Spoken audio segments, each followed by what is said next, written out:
Have you ever wondered what it really takes to capture the thrill, danger, and drama of flying on the silver screen? What's the story behind those jaw-dropping dogfights, the roaring engines, and the heroes who risked it all? And legendary moments you've probably never heard about. Those magnificent men in their flying machines? 1965 isn't just a comedy. It's basically a love letter to early aviation wrapped in slapstick chaos. The film stages a fictional 1910 London to Paris air race, but the wild assortment of aircraft you see weren't CGI. Obviously, it was 1965. Many were full-scale, functioning replicas of genuine pre-WWI designs. Some flew beautifully. Others were aerodynamic disasters that handled exactly as catastrophically as they looked. Director Ken Anakin insisted on authenticity, even hiring pilots who specialized in vintage-style flying, which meant skimming the ground in planes that felt like they might collapse out of sheer embarrassment. One aircraft crashed during production. No one was hurt, but the crew joked that the plane performed exactly like the original had in 1910. 12 O'Clock High, 1949, isn't just a war film. It's practically required viewing in leadership courses, military academies, and even MBA programs. Gregory Peck plays General Frank Savage, a composite of real 8th Air Force commanders who wrestled with the brutal math of daylight bombing in World War II, high losses, low morale, and crushing responsibility. The film was one of the first to portray the psychological toll of command with real honesty. Peck's performance is so restrained and precise that the Air Force later used scenes for stress management training. Here's a cool detail. Much of the aerial footage is real combat film shot by bomber crews during the war. Fox bought the rights to this archival material and built sequences around it, giving the flying scenes a documentary punch unmatched for decades. Wings, 1927, isn't just a silent film. It's the first movie ever to win the Academy Award for Best Picture, and it earned that honor by going absolutely wild with real aviation stunts that would give modern safety officers a full-body shiver. Director William Wellman was a former WWI pilot, and he demanded authenticity above all else. That meant actual Army pilots flying actual planes in actual formation, sometimes inches apart, and actors doing their own airborne close-ups in the cockpit with cameras literally bolted to the fuselage. The production was so massive that the U.S. Army committed thousands of personnel, full squadrons of aircraft, and an entire airfield. Battle scenes used real explosives buried in vast fields to simulate trench warfare, creating some of the most spectacular visuals of the silent era. Hell's Angels, 1930, is the movie where Howard Hughes basically said, "What if I burn a mountain of money and also risk my life? Twice." Originally conceived as a silent film, Hughes halted production midway when talkies arrived, reshooting huge sections and ballooning the budget into one of the most expensive films of its era. The aerial sequences are legendary because they're terrifyingly real.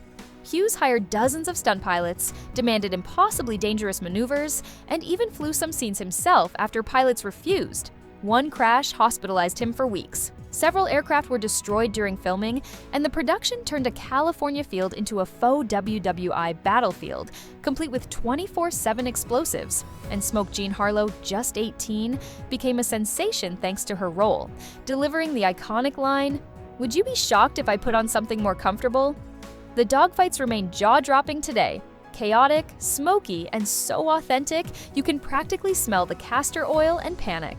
Strategic Air Command, 1955, is the cinematic equivalent of a recruitment poster, except it's actually gorgeous, surprisingly introspective, and full of real Cold War hardware flown like the studio stole it Jimmy Stewart stars as a baseball player recalled to active duty, which wasn't much of a stretch. Stewart was a real World War II bomber pilot and Air Force Reserve officer. He personally advised on the flying scenes, insisting they feel authentic rather than flashy. The movie shows off two stars that aren't human: the B-36 Peacemaker, a 6-piston, 4-jet engine behemoth, and the sleek new B-47 Stratojet.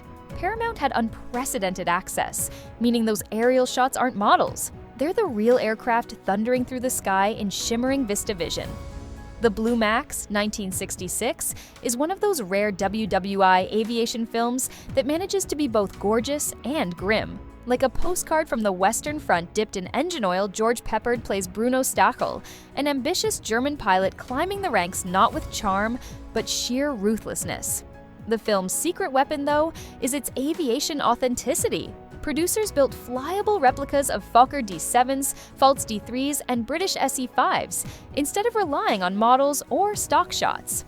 Many of these replicas were so good that pilots later used them on the airshow circuit. Director John Gillerman insisted on long, soaring aerial sequences filmed with real aircraft, not miniatures, giving the dogfights a balletic, almost hypnotic quality. Battle of Britain, 1969, is the kind of aviation epic that could never be made today, because no one has 100-plus real World War II aircraft just lying around anymore. Producer Harry Saltzman, fresh off James Bond's success, and director Guy Hamilton basically assembled the world's largest private air force to recreate the 1940 campaign. They wrangled Spitfires, Hurricanes, Messerschmitts, Heinkels, you name it. Many were flown by Spanish Air Force pilots who still operated flyable German designs left over from the Franco era, those Luftwaffe attack scenes over England, real aircraft in real formation. CGI didn't exist, so everything you see, including enormous dogfights and low passes over burning airfields, was filmed with pilots performing jaw-clenching maneuvers. The movie also has a sneaky sense of authenticity. Actual Battle of Britain, veterans visited the set, sometimes correcting details on the spot. The Bridges at Tokori, 1954, is one of the most quietly devastating aviation films of the 20th century. Slick on the surface, but emotionally loaded underneath. Based on James Michener's novella, it stars William Holden as a reservist-turned-Navy pilot reluctantly pulled back into combat during the Korean War. The movie's secret sauce is authenticity. The U.S. Navy went all in, granting access to real carriers, real jets, and real flight crews. Those sweeping deck launch shots, that's actual Korean War-era aircraft, F-9F Panthers, blasting off from real carriers at sea. Grace Kelly adds elegance, but it's the flying sequences that punch hardest. Director Mark Robson staged the bridge attacks with a mix of live flying, daring aerial camera work, and precision miniature effects so good that even pilots praised the realism. And here's the gut punch, the ending. Unusually bleak for 1950s Hollywood, left audiences stunned. Michener himself said it captured exactly what he'd witnessed.